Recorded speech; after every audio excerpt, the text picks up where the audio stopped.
the climbing cost of housing in this country, many parents are looking to help their kids get into the housing market. That was the topic of a recent Ask Money Talk segment. That's where we address questions viewers have. And we spoke with Nicole Ewing, Director of Tax and Estate Planning at TD Wealth. Nicole, here's the question. I want to sell my house to my child at a discount. Is that a good or bad idea? Well, from a tax perspective, it's a nightmare because generally speaking, if I sell a property to non-arm's length person, so to a close family member like my kids, I will be deemed to have sold it for fair market value, regardless of what I actually sold it at. And so from a tax perspective, that means if there's a tax bill due, it's on the fair market value, not on the amount that I actually received from my child. They unfortunately don't get the same treatment from tax perspective. So even though I've paid tax on fair market value, my child's new cost base would be whatever they actually paid.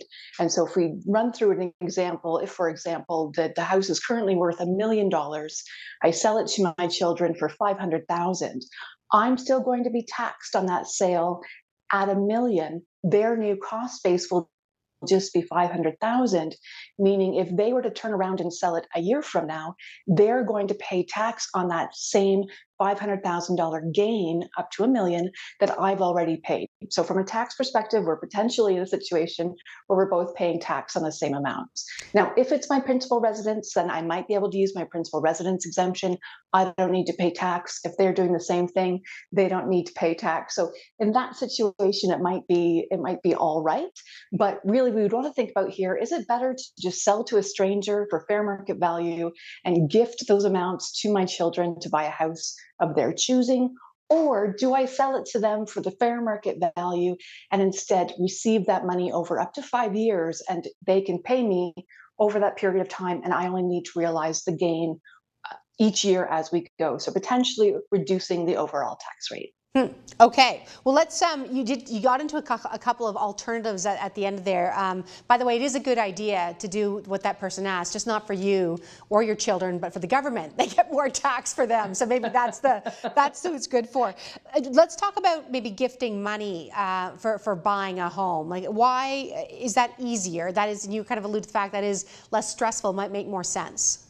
It is, because if we're just gifting or we're lending cash, then we don't have any tax considerations to think about. So that's certainly an easier way of going about doing things.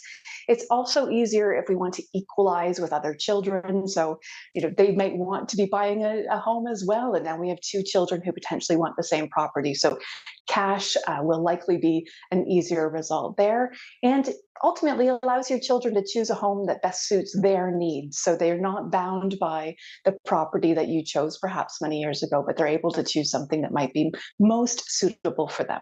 That's a really good point. What about a loan? What about loaning your kids the money? So loans can be very effective, and depending on what we're trying to achieve here, but from a creditor perspective, or perhaps even a family law perspective, this might be a best alternative, so that if unfortunately there was a breakdown in your child's relationship, you're able to call back that loan and get the proceeds back into your hands, so you're not inadvertently gifting those to your child's spouse. So certainly a loan allows you to set the terms of that loan. You might have some interest to include in your filings, but loans can be very effective. But you'd want to make sure that the terms had been thought out, whether or not you're making that loan to your child themselves or to their spouse. You probably want to get some legal advice on that. So as with most things, my recommendation would be to seek out professional help, walk through the options, and see what works best for you in your particular circumstances. That was Nicole Ewing, Director, Tax and Estate Planning at TD Wealth. And if you have any questions you'd like to ask for an upcoming Ask Money Talk, or if you have any other comments or questions you'd like to get in touch, email us at moneytalk@td.com. And please make sure to check out our daily show, Money Talk Live, which airs weekdays at noon on TD's web broker platform, hosted by Greg Bunnell.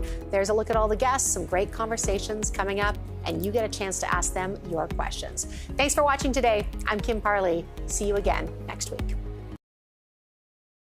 The preceding paid commercial program was brought to you by TD Wealth.